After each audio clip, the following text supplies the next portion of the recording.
E vamos começar então falando sobre saúde feminina?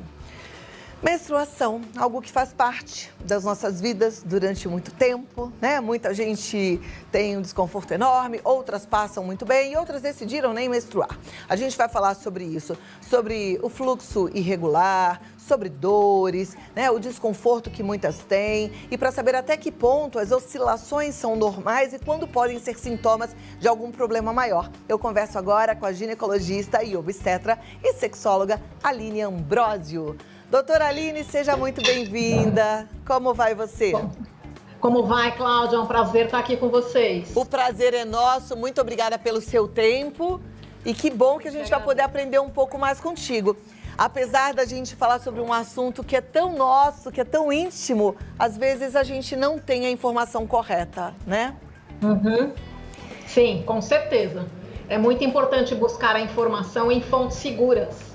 Eu e hoje também em dia, com rede social, às vezes, né, a internet, às vezes tem muitas informações que são equivocadas. Então é sempre importante estar consultando um profissional de confiança. Gente, doutora Aline não estudou pouco e não estuda pouco, é o tempo todo. O doutor Google, ele é bom para algumas coisas, mas não coloca a sua saúde em risco não, tá? Vamos ouvir aqui o que a doutora tem para falar. Primeiro eu queria saber qual é a queixa mais recorrente no consultório em relação a essa questão do ciclo menstrual. O que as mulheres chegam assim reclamando, doutora? Hoje em dia, e é pior agora com a pandemia, a elevação do estresse e a ansiedade que virou a doença do século são as cólicas menstruais. Aí, em segundo lugar, as tensões pré-menstruais junto com as irregularidades menstruais.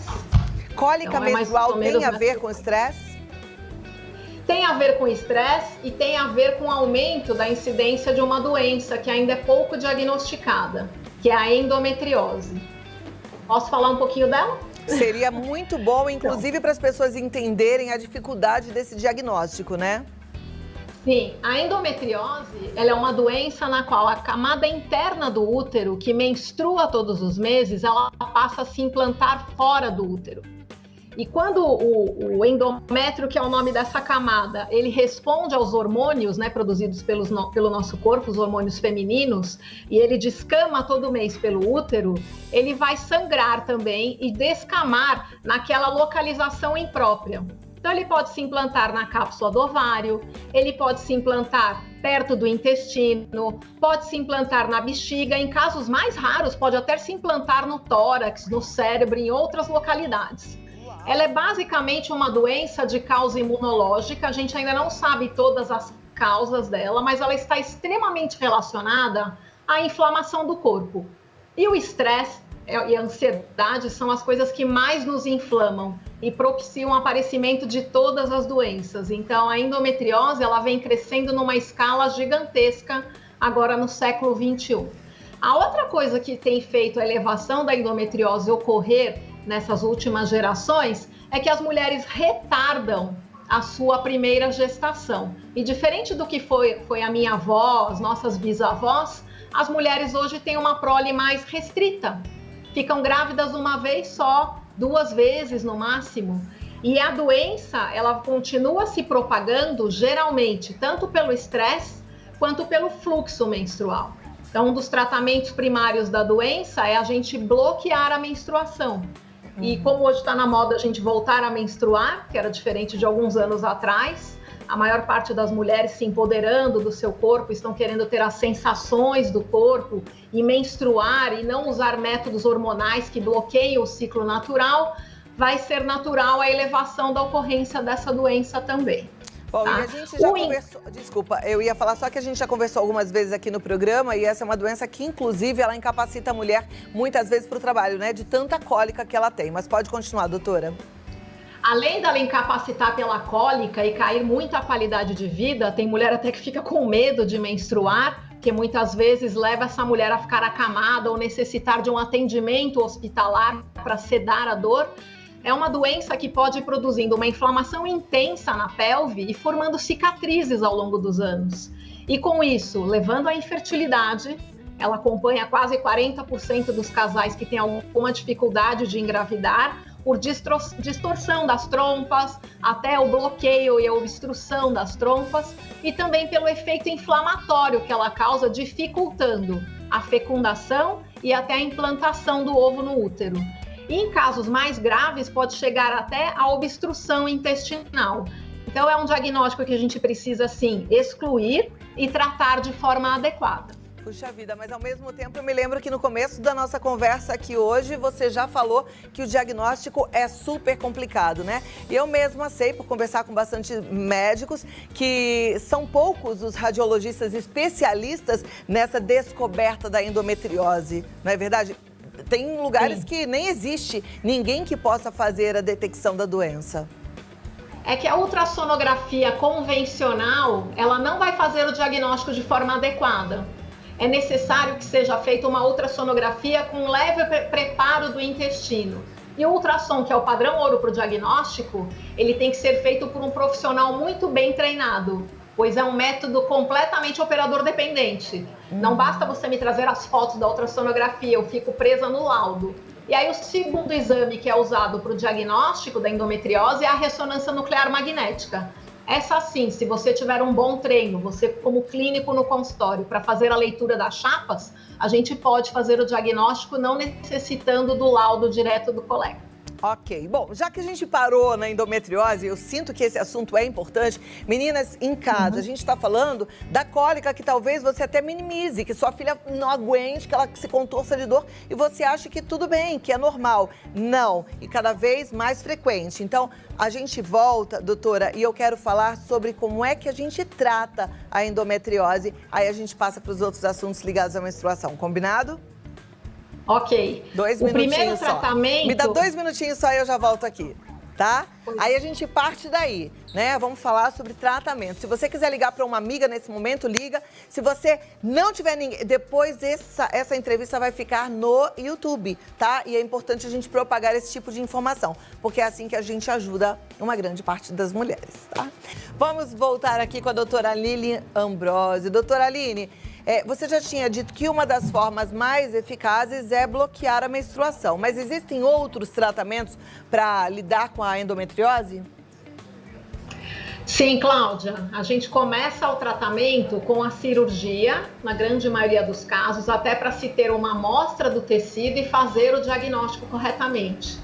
E o bloqueio da menstruação, ele sempre deve ser oferecido após a cirurgia, porque a gente ainda não consegue medir quais são aquelas mulheres que com a cirurgia sanam o problema e ela não terá evolução da doença e aquelas que isso não ocorrerá. Então é sempre de bom tom, caso a paciente não queira engravidar e até para preservar a fertilidade, diminuir a inflamação na pelve dessa cliente, nós oferecermos o bloqueio da menstruação. E aí pode ser feito através de DIU hormonal, tem drogas específicas tomadas via oral que fazem esse bloqueio, né? Tem géis que a gente coloca dentro da vagina, que são métodos mais antigos, e até os implantes hormonais, que podem fazer esse efeito da redução dos possíveis focos que ainda sobraram na pelve daquela cliente.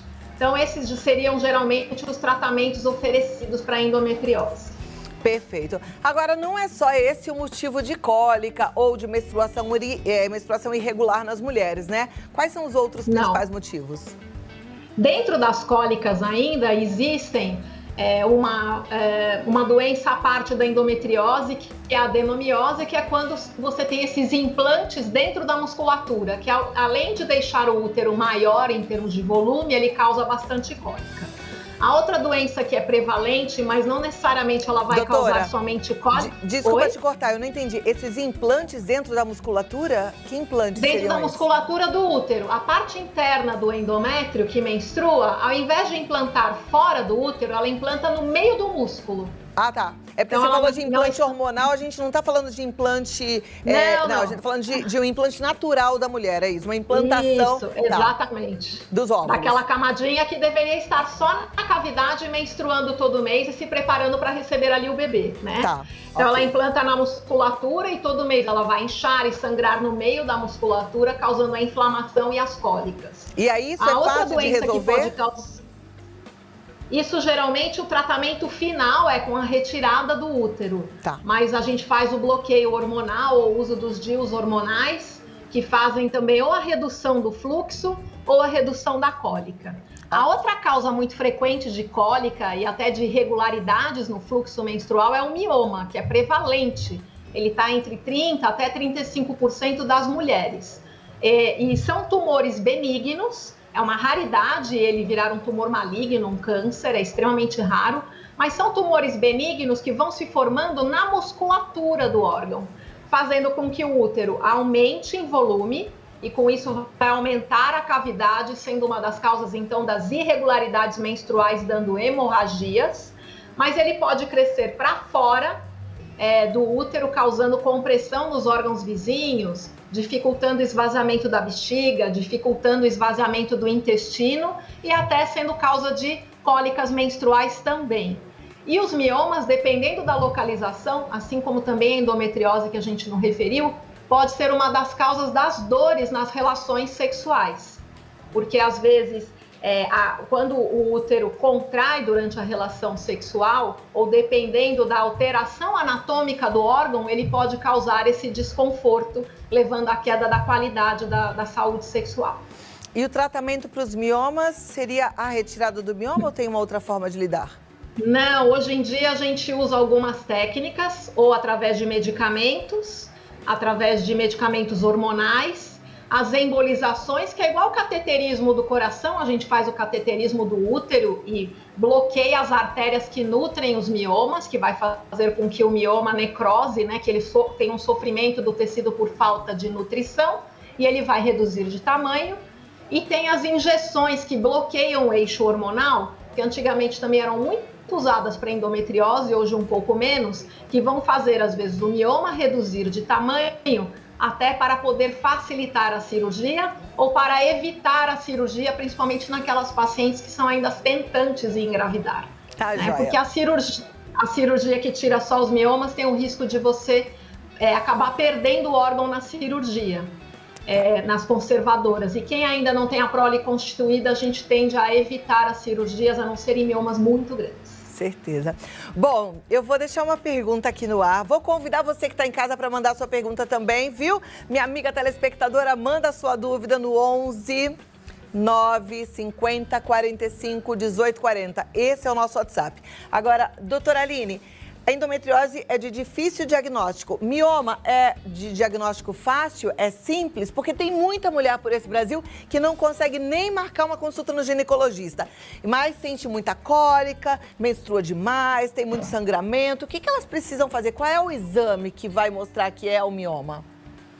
O exame físico, se o útero estiver muito volumoso, vai mostrar que tem alguma alteração nesse útero, causando o aumento do volume. Mas quem faz o diagnóstico mesmo é a ultrassonografia, que é um exame muito mais barato do que a ressonância nuclear magnética. Perfeito. Eu vou voltar daqui a 2 minutinhos, é só o tempo da gente organizar as perguntas das nossas telespectadoras e aí eu volto para que você possa responder, tá bom?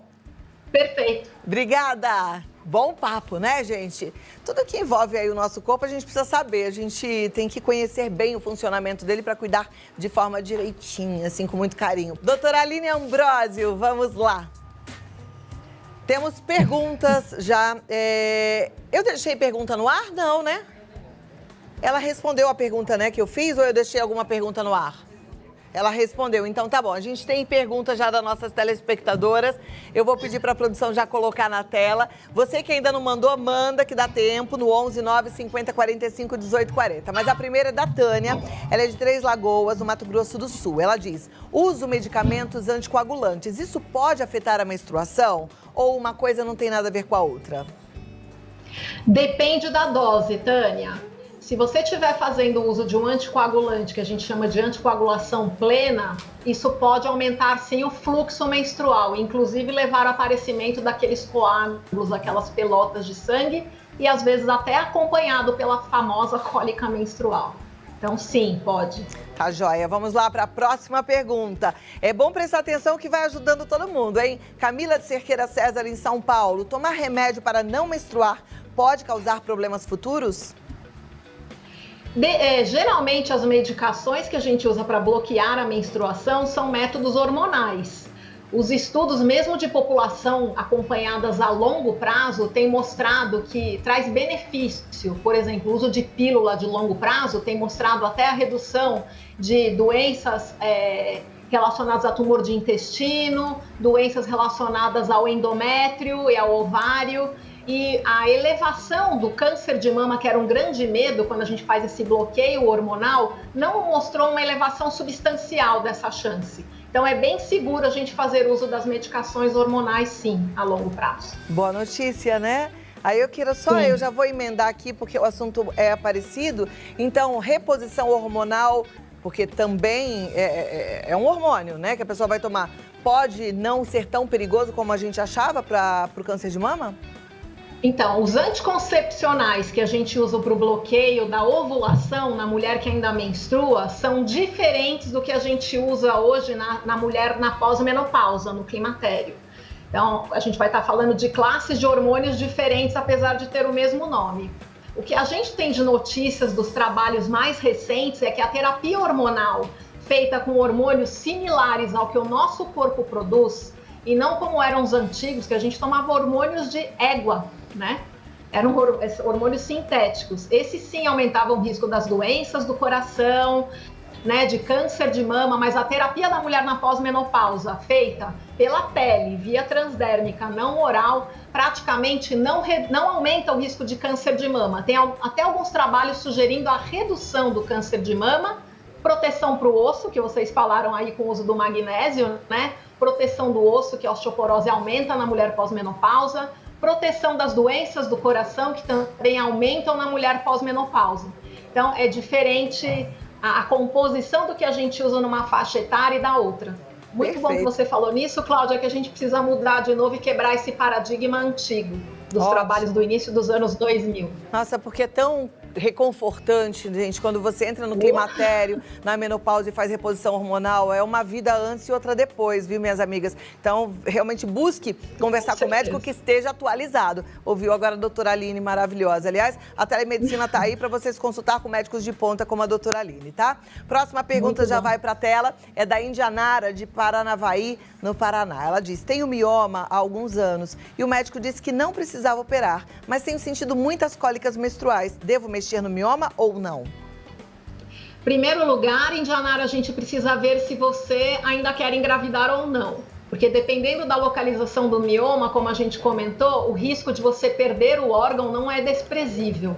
E a gente tem uma tendência, às vezes, a fazer as cirurgias minimamente invasivas, ou por dentro do útero mesmo, por uma endoscopia, ou pela laparoscopia, que é aquela dos furinhos. Agora, a gente precisa ter certeza que essa cólica está sendo causada pelo mioma, se não é uma endometriose que está junto, ou um pólipo, que é um tumor benigno, geralmente, da cavidade do útero, que também pode aumentar o fluxo e levar à cólica. Então, precisa realmente de uma boa investigação para excluir as outras causas de cólicas menstruais. Perfeito. Doutora, amei nosso bate-papo. Pena que tudo que é bom aqui voa, né, gente? Quando o papo tá bom, a produção fala acabou. Mas volte pra gente continuar conversando, entendendo sobre a nossa saúde, tá bom? Eu que agradeço, Cláudia. Foi um prazer. Igualmente, uma ótima tarde pra você e até a próxima. Tchau, doutora. Querida, Tchau. né, gente? E como o Paulinho disse ainda há pouco, fala fácil, né? É bom demais ter médico assim, eu fico muito grata a todos eles. Doutora Aline Ambrosio, ela tá no DRA, Aline Ambrosio lá no Instagram. Segue lá porque vai ter mais informações boas pra você.